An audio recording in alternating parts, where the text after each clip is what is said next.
Le coup de fil avait résonné comme un glas dans le silence oppressant de mon appartement parisien. Ce soir d'octobre où la pluie fouettait les vitres comme des regrets inavoués. Hugo. C'est Amaury de la Roche. J'ai entendu parler de vous par un ami commun. Vous cherchez du travail. N'est-ce pas? Venez demain à la ferme des Oliviers. En Provence.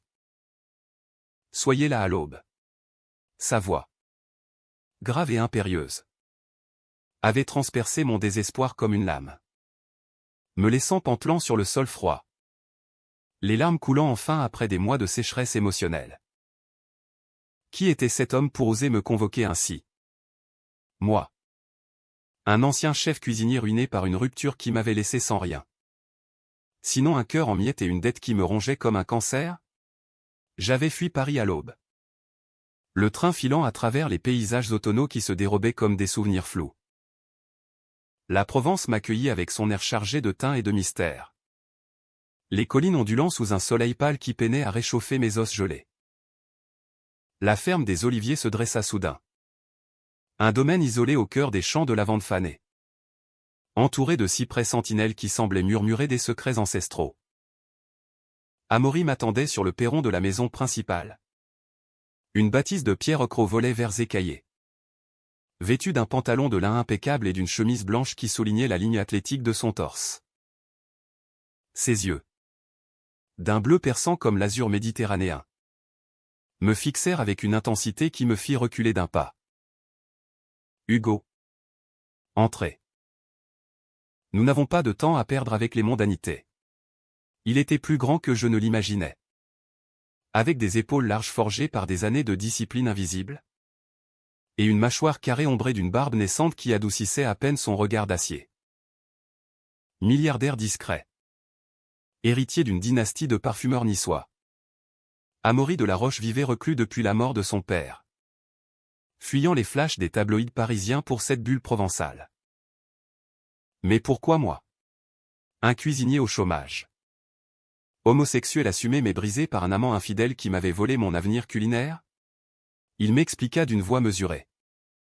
En arpentant le salon aux meubles anciens imprégnés d'odeur de cèdre, la ferme avait besoin d'un homme des champs.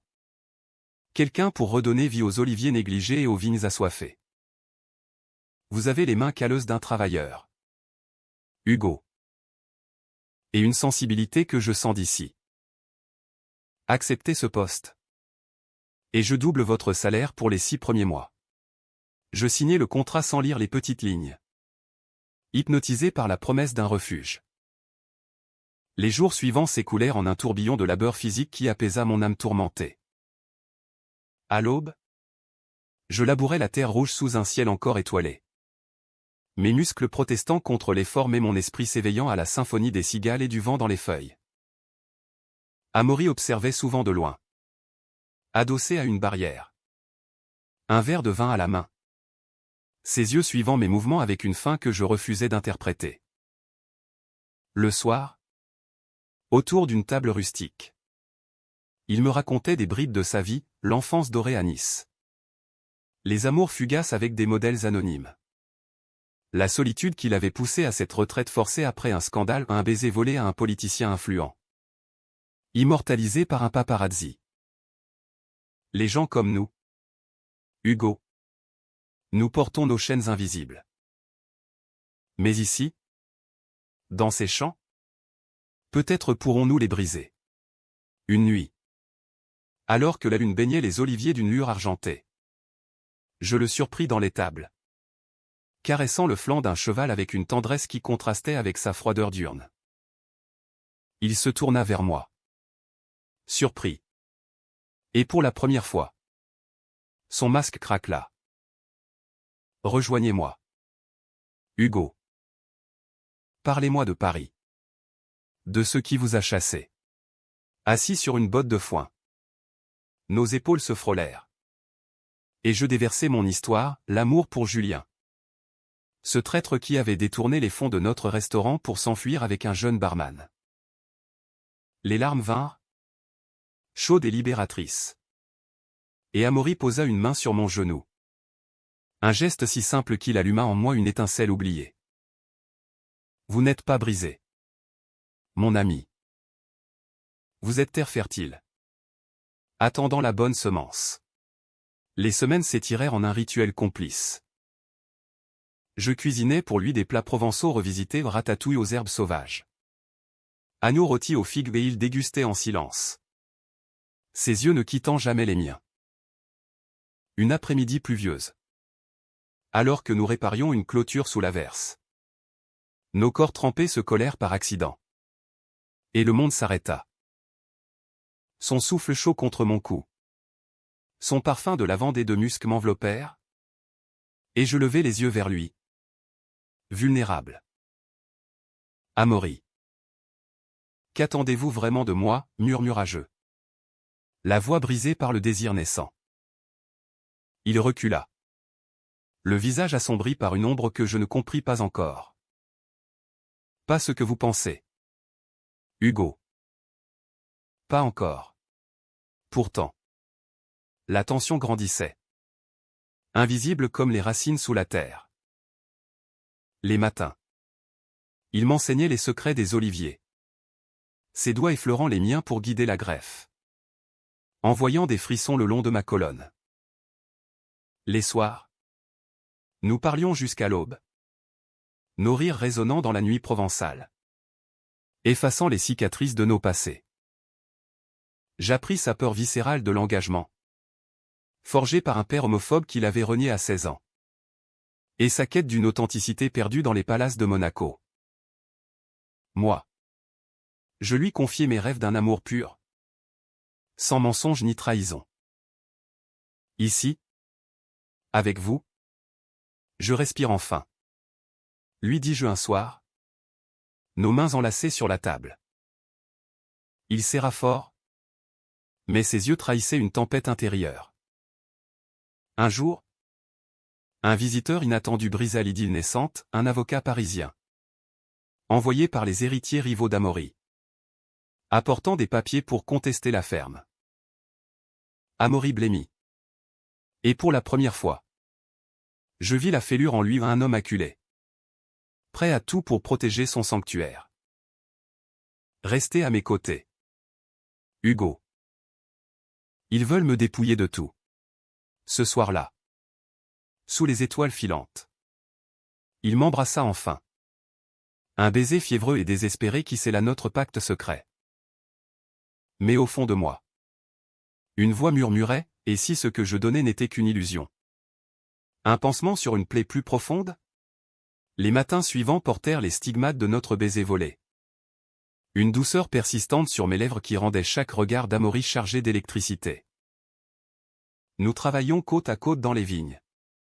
Nos corps se frôlant avec une intention nouvelle. Et je sentais en lui une urgence croissante. Comme si le temps nous filait entre les doigts. La Provence, avec ses collines baignées de lumière dorée, devenait le théâtre de notre renaissance, des promenades au crépuscule où il cueillait une lavande pour border mon poignet. Des dîners où ses orteils effleuraient les miens sous la table. Éveillant des feux que je croyais éteints. Tu es mon encre. Hugo. Murmurait-il dans l'ombre de la grange. Sa voix rauque contre mon oreille. Tandis que ses mains exploraient les contours de mon dos avec une révérence presque sacrée. Pourtant. Sous cette romance naissante. Des fissures apparaissaient. Subtiles comme les premières gelées d'hiver. Amaury recevait des appels nocturnes qu'il prenait en s'isolant dans son bureau. Sa voix basse et tendue filtrant à travers les murs de pierre. Une fois. Je l'entendis prononcer un nom Elias avec une intonation qui me noua l'estomac. Un mélange de regret et de colère. Qui était cet Elias? Un fantôme du passé. Un rival invisible? Je n'osais pas demander. Craignant de briser la bulle fragile que nous avions tissée. Au lieu de cela, je me jetais dans le travail, taillant les vignes avec une vigueur qui masquait mon anxiété. Imaginant nos corps entrelacés sous les draps de lin de sa chambre. Un havre que nous n'avions pas encore osé franchir. Un après-midi d'octobre venteux. Alors que les feuilles des chênes dansaient comme des âmes errantes. Amaury m'emmena à la source cachée au fond du domaine. Un bassin naturel entouré de rochers moussus où l'eau jaillissait claire et pure. C'est ici que je viens quand le monde me étouffe. Confia-t-il en se dénudant sans pudeur. Son corps sculptural révélé par la lumière filtrée des branches. Je le rejoignis. Nu et vulnérable. L'eau froide mordant ma peau comme un rappel de la vie. Nous nagions en silence. Nos regards se croisant au-dessus des vaguelettes. Et bientôt. Ses bras m'enlacèrent par derrière. Son torse pressé contre mon dos. Je t'aime, Hugo. Pas comme un employeur. Pas comme un ami. Comme un homme qui a trouvé sa moitié. Ses lèvres tracèrent un chemin brûlant le long de mon cou. Et je me retournai. Nos bouches se scellant dans un baiser salé par l'eau et le désir. Ce jour-là. Sous le regard indifférent des collines. Nous nous abandonnâmes l'un à l'autre pour la première fois. Nos corps fusionnant dans une danse primitive et tendre. Effaçant les frontières entre fermier et maître. Les jours qui suivirent furent un enchantement. Une lune de miel provençale où chaque geste était une déclaration. Il m'offrit un bracelet tressé de lianes d'olivier. Symbole de notre lien éternel. Et je lui composai des poèmes murmurés au creux de l'oreille pendant nos étreintes nocturnes. Amaury s'ouvrait comme une fleur au soleil, il parla de son coming out forcé à 20 ans. De la disgrâce familiale. De la fortune bâtie sur des parfums qui masquaient les odeurs de sa solitude. Avec toi. Je respire enfin sans artifice. Dit-il un soir. Allongé nu sur les draps froissés. Sa tête sur mon torse. Je caressais ses cheveux sombres. Humides de sueur. Et lui confier mes peurs les plus intimes, la trahison de Julien qui m'avait laissé méfiant. L'envie d'un foyer stable dans un monde qui nous tolérait à peine. Nous le construirons. Ce foyer. Ici. Loin des jugements. Mais l'ombre d'Elias planait. Insistante. Un matin. En fouillant par inadvertance dans le bureau pour un outil. Je tombai sur une pile de lettres jaunies. Signées d'une écriture élégante. Mon cher Amaury. Ton silence me tue. Reviens-moi. Où je révèle tout. Mon cœur se serra, Elias n'était pas un fantôme. Mais un amant jadis. Un designer parisien avec qui Amaury avait partagé une passion torride avant que la jalousie ne les sépare. Les mots dansaient sous mes yeux, promesses brisées. Nuit volée. Une photo jointe montrant Amaury riant dans les bras d'un homme aux traits ciselés. Si semblable à moi que c'en était troublant. Je rangeai les lettres. Le secret pesant comme une pierre dans ma poitrine. Mais la graine du doute était semée. La tension culmina lors d'une fête locale à Saint-Rémy. Où les villageois célébraient la récolte des olives par des danses folles et du vin coulant à flots. Amaury insista pour que nous y allions. Masqués par la foule anonyme. Nos mains liées sous la table d'un café bondé. La musique occitane pulsait dans l'air. Et pour un instant. Nous fûmes juste deux amants parmi d'autres. Riant aux éclats devant un feu de joie. Mais alors que la nuit s'épaississait. Un homme émergea de l'ombre grand. Charismatique. Avec des yeux verts perçants. Elias. Il s'approcha de notre table. Un sourire carnassier aux lèvres. Amaury. Mon amour. Tu m'as manqué. Le monde bascula, Amaury pâlit. Sa main se crispant sur la mienne. Et je sentis le sol se dérober sous mes pieds. Que fais-tu ici, balbutia Amaury. La voix étranglée. Elias ignora ma présence. Ses yeux rivés sur lui comme un prédateur. Je viens te rappeler nos promesses. Et ce petit fermier? Un jouet passager. La confrontation fut brève mais dévastatrice. Elias s'éclipsa après un regard venimeux. Laissant un sillage de poison. De retour à la ferme. Amaury s'effondra dans mes bras. Les larmes coulant enfin. Il est mon passé toxique. Hugo. Il m'a manipulé. utilisé pour gravir les échelons parisiens. J'ai fui pour ça. Je le serrais fort, chassant les démons de la jalousie. Mais au fond, une voix hurlait, et si j'étais le suivant? Les nuits suivantes, nos étreintes se firent plus fiévreuses, plus désespérées, comme pour conjurer le sort. Pourtant, Elias n'avait pas dit son dernier mot, une lettre arriva. Anonyme mais claire, laisse-le. Où je raconte tout au village. Ton secret de famille n'est pas le seul. L'hiver s'installa en Provence comme un manteau gris. Les champs nus gémissant sous les vents du Mistral qui hurlaient des avertissements que je refusais d'entendre.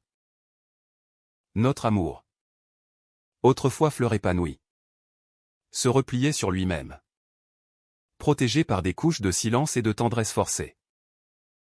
Amaury et moi nous réfugions dans la routine, des matins à presser les olives restantes. Nos corps se frôlant dans la pénombre huileuse de la presse. Des soirées devant la cheminée où ses doigts traçaient des arabesques sur ma peau, murmurant des serments d'éternité. Nous vaincrons ça ensemble. Mon Hugo, promettait-il. Ses lèvres contre mon front. Mais ses yeux trahissaient une fatigue nouvelle. Des cernes profonds comme des vallées érodées. Elias n'était plus une ombre, il devint une présence tangible. Un corbeau croissant à nos fenêtres. Des appels anonymes. Des fleurs fanées déposées à la grille avec des notes laconiques, il est à moi. Le village bruissait de rumeurs, l'héritier de la Roche courtisé par un Parisien flamboyant. Le fermier outsider au cœur de l'intrigue. Je surprenais les regards en coin au marché de Gordes. Les murmures derrière les étals d'épices. Amaury, fier et isolé, refusait de plier, il engagea un avocat pour contrer les menaces légales d'Elias sur la ferme. Arguant d'un testament falsifié par le passé. C'est plus qu'une propriété. Hugo. C'est mon âme. Et la nôtre maintenant. Ces mots me réchauffaient. Mais la peur s'insinuait. Venimeuse. Érodant ma confiance. Un soir de décembre, alors que la neige rare saupoudrait les toits de tuiles romaines, nous nous disputâmes pour la première fois. J'avais trouvé une photo récente dans sa veste Elias et lui. Enlacés lors d'une soirée à Cannes. Datée d'un accent grave peine 6 mois avant mon arrivée. C'était avant toi. Un adieu forcé. Pour clore le chapitre. Plaida-t-il. Les poings serrés. Le visage déformé par la douleur. Je hurlai. Les mots jaillissant comme du fiel, et si c'est un chapitre ouvert? Si je ne suis que le bouche-trou d'un cœur inachevé. Il me gifla un geste impulsif. Regretté aussitôt et s'effondra à genoux. Sanglotant. Pardonne-moi. Mon amour. La peur me rend monstre. Je le relevai. Nos lèvres se trouvant dans un baiser salé de larmes. Et nous fîmes l'amour sur le tapis usé du salon. Un acte de rédemption fiévreux où chaque caresse effaçait les doutes. Du moins pour la nuit. Mais le destin, cruel artisan, tissait sa toile plus serrée. Les héritiers rivaux, alliés secrets à Elias, lancèrent une offensive, une inspection surprise de la ferme par des experts fiscaux, accusant Amaury d'évasion via des comptes offshore. La nouvelle éclata dans la presse régionale. Un article venimeux titrant L'héritier perdu, scandale et amour interdite en Provence. Des photos floues nous montraient Amaury et moi, marchant main dans la main au marché ou une trahison flagrante. Vendu par un voisin cupide. Le monde s'écroula, Amaury, livide, arpenta la maison comme un lion en cage, jurant vengeance. Ils veulent me briser. Mais ils ignoreront notre force. Pourtant, je voyais la fissure s'élargir, il buvait plus. Ces nuits hantées par des cauchemars où Elias le traînait dans l'abîme. Pour me distraire, il organisa une escapade à Avignon. Ville des papes aux remparts chargés d'histoire. Nous errâmes dans les ruelles pavées. Main dans la main sous un ciel clair. Visitant le palais des papes où les fresques fanées racontaient des passions royales. Dans une petite auberge nichée près du Rhône. Nous passâmes une nuit d'abandon total. Nos corps explorant des territoires inavoués sous les draps de soie. Riant de nos gémissements étouffés par les murs anciens. Tu es ma Provence éternelle. Hugo. Souffla-t-il à l'aube? Alors que le fleuve scintillait comme un miroir brisé. Mais même là. Le téléphone sonna, l'avocat. Annonçant une audience imminente. Elias témoignait contre lui.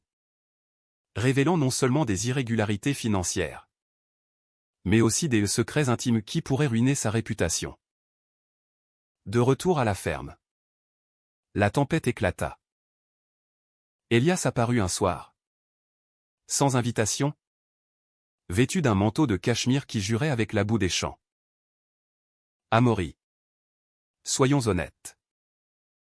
Ce garçon est une erreur. Reviens à Paris.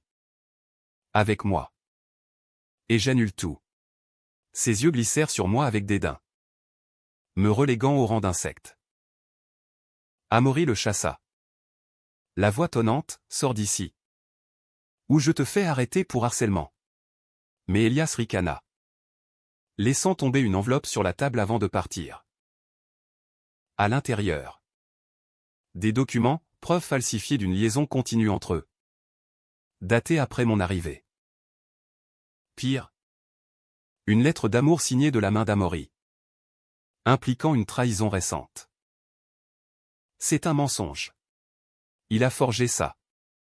Jura Amaury. Mais mon cœur se glaça. Avions-nous été piégés dès le début? Était-ce un jeu cruel où j'étais la pièce sacrifiable? Les jours suivants furent un purgatoire. Je dormais dans la grange. Évitant ses caresses. Rongé par le doute. Il frappait à la porte chaque nuit. Suppliant, crois-moi. Hugo. C'est notre amour qui les terrifie. Et malgré tout, une part de moi voulait y croire. Car dans ses yeux, je voyais l'homme vulnérable qui m'avait recruté non pour les champs, mais pour guérir son âme blessée. Pourtant, la nuit de Noël, seul sous les étoiles, je pleurais pour ce que nous aurions pu être, un havre de paix dans ce monde impitoyable. Le vent porta mes larmes vers la maison. Où Amaury veillait. Brisé. Attendant un miracle qui tardait à venir.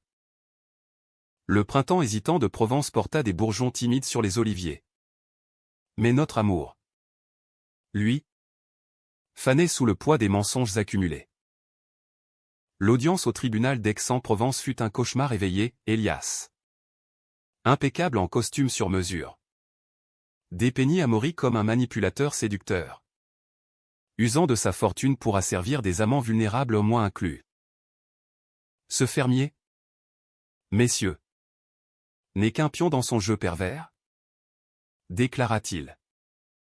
Ses yeux verts luisants de triomphe tandis que les juges hochaient la tête. Amaury, assis raide à mes côtés, serra ma main sous la table. Mais sa paume était moite, trahissant sa terreur. Les preuves s'empilèrent, relevés bancaires douteux. Témoignages de serviteurs anciens jurant des scènes de jalousie violente. C'est fabriqué, hurla Amaury en se levant. Mais le marteau du juge claqua comme un verdict funeste. Dehors, sous les platanes centenaires de la cour, je confrontai enfin la bête. Dis-moi la vérité. Amaury. Était-ce réel? Ou suis-je juste ton alibi pour fuir tes démons? Il s'effondra contre un tronc. Le visage ravagé. Elias et moi. Nous avons couché ensemble il y a 3 mois. Juste avant ton arrivée. Une rechute. Un adieu alcoolisé lors d'une soirée à Nice. Mais c'était fini avant de commencer. Hugo. Tu es ma vérité. Le monde s'effondra en un instant, la trahison. Pas imaginé. Mais confirmé. Je le giflais. Les larmes brouillant ma vue. Et m'enfuis dans les ruelles d'Aix. Le cœur lacéré comme une toile déchirée. Comment avait-il pu? Moi. Qui lui avait donné mon âme entière? Réduit à un pansement sur une plaie purulente? Les jours suivants. Je paquais mes maigres affaires dans la grange. Déterminé à partir avant que le jugement ne tombe. Amaury supplia. À genoux dans la boue printanière. Ses yeux rougis par l'insomnie. Ne m'abandonne pas. Sans toi. Cette ferme n'est qu'un tombeau. Je le repoussai. La voix brisée, tu m'as recruté pour les champs? Disais-tu. Mais c'était pour combler le vide d'Elias. N'est-ce pas? Un fermier pour cultiver ton jardin secret. Il n'y a. Jurant sur nos nuits partagées. Sur les parfums que nous avions créés ensemble, un mélange d'olivier et de lavande qu'il destinait à une ligne exclusive. Baptisé Hugo S. Whisper. Mais les mots sonnaient creux. Écho d'un amour empoisonné.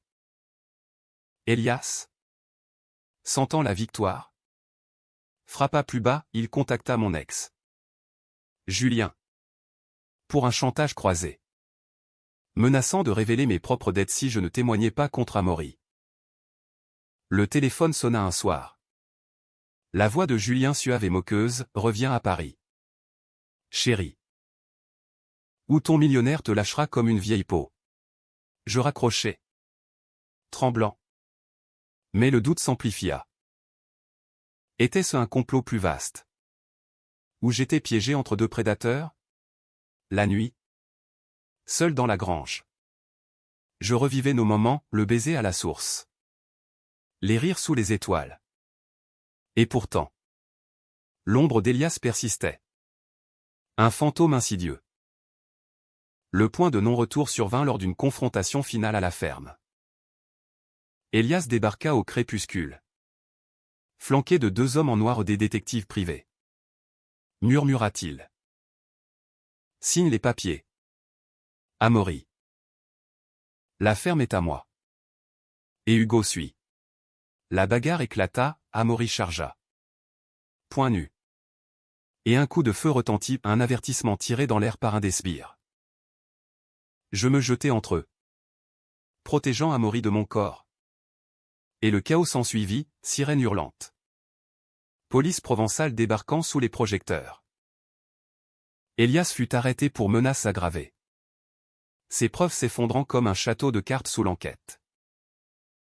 Mais le mal était fait, Amaury. Blessé à l'épaule par un éclat de verre. Gisait pâle sur le sol. Son sang tachant la terre qu'il aimait tant. À l'hôpital d'Avignon. Veillant à son chevet. Je sentis la marée tourner. Ses yeux s'ouvrirent. Vitreux de morphine. Et il murmura, pardonne-moi. Hugo. J'ai trahi ta confiance pour protéger la mienne. Mais tu es mon salut. Les larmes coulèrent. Et je serrai sa main. Le pardon naissant comme un bourgeon fragile. Les jours de convalescence furent un pont suspendu, nous parlâmes des heures. Disséquant les mensonges. Reconstruisant sur les ruines. J'ai peur de l'aimer à ce point. Avouai-je un après-midi ensoleillé. Alors que les champs reverdissaient dehors. Il sourit faiblement, l'amour vrai est une tempête. Mon chéri. Et nous l'avons traversé. Pourtant. La trahison laissait des cicatrices, des nuits où je me réveillais en sueur. Hanté par des visions d'Elias. Des doutes qui messaient à l'épreuve chaque étreinte. Amaury. Repentant. Offrit tout, la moitié de la ferme à mon nom. Un voyage à Paris pour affronter Julien ensemble. Construisons sur la vérité. Désormais. Et lentement. La confiance renaissait. Nourrie par des gestes humbles, un café partagé à l'aube. Une danse lente dans la cuisine sur une vieille chanson de Piaf. Mais au fond. Je savais, l'amour. En Provence ou ailleurs. Était un champ miné. Attendant le prochain orage. L'été revint en Provence comme un amant prodigue. Les champs de lavande explosant en un tapis violet qui ondulait sous le soleil impitoyable. Miroir de notre passion ravivée. Le procès s'acheva en faveur d'Amaury, Elias. Démasqué comme un escroc endurci, fut condamné pour faux et chantage. Ses alliances familiales se dissolvant comme brume matinale. La ferme des Oliviers renaquit. Ses vignes lourdes de raisins mûrs. Et avec elle, notre lien. Purgé par le feu de la trahison. Hugo et Amaury au plus que des noms. Un duo indissoluble arpentait les allées. Main dans la main. Semant des graines d'avenir. Nous avons survécu à l'hiver de l'âme. Dit-il un soir. Alors que nous cueillions les premières olives. Leurs fruits noirs luisants comme des promesses. Pourtant, la cicatrice persistait. Un rappel humain de notre fragilité. Julien. Traîné en justice par Amaury pour recouvrement de dettes. Apparu un jour au portail. Défait et suppliant. Hugo. Je regrette tout. C'était la peur. Pas l'amour. Je le regardais. Sans aimer avec pitié. Et fermais la grille doucement. Mon amour est ailleurs. Maintenant. Va guérir tes propres chants. Amaury. Observant de loin. Vint m'enlacer. Fier et tendre. Tu es plus fort que nous deux. Ce pardon? Accordé non par faiblesse mais par sagesse. C'est là notre guérison, nous n'étions plus victimes. Mais artisans de notre destin. L'automne apporta le couronnement, le lancement de Hugo S. Whisper. Notre parfum signature. Une fragrance boisée et florale qui captura l'essence de notre histoire en terre fertile. Vent passionné. Racines entrelacées. À la parfumerie de Grasse. Lors de la présentation. Amaury leva son verre devant une foule d'invités triés sur le volet, ce nectar n'est pas seulement un élixir. C'est l'odeur d'un amour conquis. D'une trahison surmontée. D'une vie reclémée. Ses yeux trouvèrent les miens dans la salle tamisée. Et le monde s'effaça, il n'y avait que nous. Deux âmes fusionnées dans la lumière des bougies. Mais la vraie apothéose vint une nuit de pleine lune. Au sommet d'une colline surplombant la ferme. Amaury avait préparé un pique-nique simple au pain frais. Fromage de chèvre. Vin de nos vignes et sous les étoiles indifférentes. Il s'agenouilla. Un anneau d'argent ciselé d'olivier à la main. Hugo. Tu m'as recruté comme fermier de ton cœur. Ignorant que c'était moi le sol stérile. Veux-tu cultiver cette vie avec moi? Pour toujours? Les mots se noyèrent dans mes larmes. Et je l'embrassai. Ou hurlai contre ses lèvres. Nous fîmes l'amour là. Sur l'herbe tiède. Nos corps célébrant une union sacrée. Le vent portant nos cris vers l'horizon infini. Des mois plus tard. La ferme bourdonnait d'une nouvelle vie, des apprentis cueilleurs. Un jardin potager pour les villageois. Et nous? Mariés civilement à la mairie de Saint-Rémy. Entourés d'amis discrets qui avaient vu nos ombres et choisi la lumière. La Provence? Témoin stoïque. Nous enveloppait de son humanité brute, des amours qui fleurissent malgré les orages. Des trahisons qui forgent les plus belles racines. Amaury. Adossé à moi sur le perron. Murmura un soir, ce que je cherchais n'était pas dans les champs. Hugo. C'était toi. Enfoui sous la terre. Attendant d'être déterré. Et ainsi. Dans ce coin de France éternelle. Notre histoire s'inscrivit dans le paysage, un roman humain. Tissé de drames et de grâce. Où l'amour gai n'était pas une anomalie. Mais le fil d'or reliant les cœurs brisés. Pas de fin heureuse parfaite? Car la vie est un champ perpétuellement labouré. Mais une paix profonde. Humaniste? Où chaque cicatrice raconte une victoire. Sous les cyprès sentinelles. Nous marchions. Main dans la main. Vers d'autres saisons. Prêts à semer. À récolter. À aimer sans peur.